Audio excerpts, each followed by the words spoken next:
Hello my dear friends, હું નિમિષા પ્રજાપતિ તમારું સ્વાગત કરું છું મારા કિચનમાં. શિયાળો હોય કે રાતનું હળવું જમણ, જ્યારે કંઈક ચટાકેદાર ખાવાનું મન થાય ત્યારે યાદ આવે કાઠિયાવાડની શાન એવો વઘારેલો રોટલો.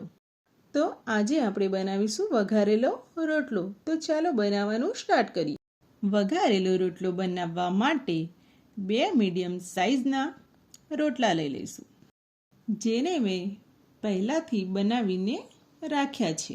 હવે આપણે રોટલાના મીડિયમ સાઇઝના ટુકડા કરી લઈશું. બહુ નાના પણ નહીં અને બહુ મોટા પણ નહીં. રોટલો વઘારેલો બનાવવા માટે સામગ્રી જોઈ લઈશું. 1 કટ કરેલું ટામેટું, 1 કટ કરેલી ડુંગળી, લીલા ધાણા, 50 ગ્રામ લીલું લસણ લઈ લઈશું. વઘારેલા રોટલાનો સ્વાદ વધારવા માટે આપણે 1 ખાયણી લઈ તેની અંદર 7 થી 8 કળી લસણ, અડધી ચમચી મરચું, સ્વાદ અનુસાર મીઠું એડ કરી તેને ખાયણીમાં ખાંડી એકદમ ફ્રેશ પેસ્ટ બનાવી લઈશું. આ જ રેસીપીનો અસલી સ્વાદ છે. રોટલો વઘારવા માટે હવે એક પેન લઈ તેની અંદર 3 ડોકલી તેલ એડ કરી તેલને ગરમ કરી લઈશું. તેલ ગરમ થાય એટલે તેમાં રાઈ એડ કરી લઈએ. રાઈ ચટકવા લાગી છે તો 1 ચમચી જીરું, હિંગ, 2 મોટી ચમચી તલ પણ મસ્ત ચટકવા લાગ્યા છે. તો હવે આપણે તૈયાર કરેલી લસણની ચટણી એડ કરી લઈએ અને તેને સારી રીતે હલાવી લઈએ. લસણની ચટણીથી વઘારમાં એકદમ મસ્ત ટેસ્ટ આવશે. હવે 1 કટ કરેલી ડુંગળી એડ કરી ડુંગળી ગુલાબી થાય ત્યાં સુધી સાતળી લઈએ. 1 કટ કરેલું ટામેટું એડ કરી એને પણ 1 મિનિટ માટે સાતળી લઈશું. 1 મિનિટ પછી કટ કરેલું લીલું લસણ એડ કરી એને પણ સાતળી લઈશું. લીલું લસણ મેં 50 ગ્રામ લીધું છે. તમને વધારે ગમે તો વધારે બી લઈ શકો છો.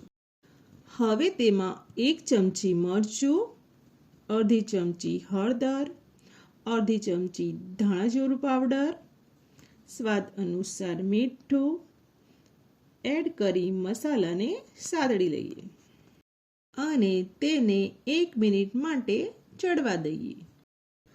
મસાલાઓની એકદમ મસ્ત સુગંધ આવી રહી છે. ટામેટાં બી સારી રીતે મેશ થઈ ગયા છે. તો તેમાં થોડા લીલા ધાણા એડ કરી મિક્સ કરી લઈએ. હવે તેમાં 1 વાટકી છાશ એડ કરી અને સારી રીતે હલાવી લઈએ.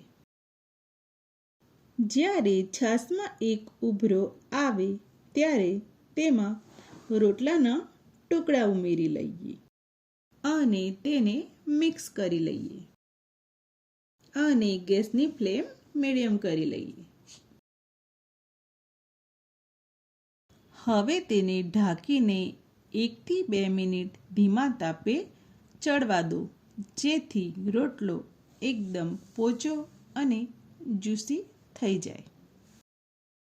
2 મિનિટ પછી ખોલીને જોઈએ તો રોટલાનો કલર બી સરસ આવી ગયો છે અને તેલ પણ છૂટું પડી ગયું છે. તો આપણો વઘારેલો રોટલો તૈયાર થઈ ગયો છે. તો ગેસની ફ્લેમ બંધ કરી લઈએ અને તેની ઉપર લીલા ધાણા એડ કરી લઈએ. ઉપરથી થોડું લીલું લસણ એડ કરી દઈશું. તો તૈયાર છે આપણો કાઠિયાવાડી સ્ટાઇલ વઘારેલો રોટલો. આ વઘારેલો રોટલો ખાવામાં બહુ જ ટેસ્ટી લાગે છે. તો આ ગરમા ગરમ રોટલો તમે ડુંગળી અને પાપડ સાથે સર્વ કરો. શિયાળાની રાત્રે આનો એક કોળિયો ખાશો એટલે મજા પડી જશે. આ રીતે બનાવેલો વઘારેલો રોટલો ખાવામાં બહુ જ ટેસ્ટી લાગે છે. તો તમને મારી આજની રેસીપી કેવી લાગી એ કોમેન્ટમાં જરૂર કહેજો અને મારી આ ચેનલને લાઈક કરજો, શેર કરજો, સબસ્ક્રાઈબ કરજો, ફેસબુક ઉપર ફોલો કરજો. અને મારી રેસીપીઓ તમને ગમતી હોય તો તમારા ફ્રેન્ડ સર્કલમાં શેર કરજો. તો મળીએ નેક્સ્ટ રેસીપી સાથે. જય શ્રી કૃષ્ણ.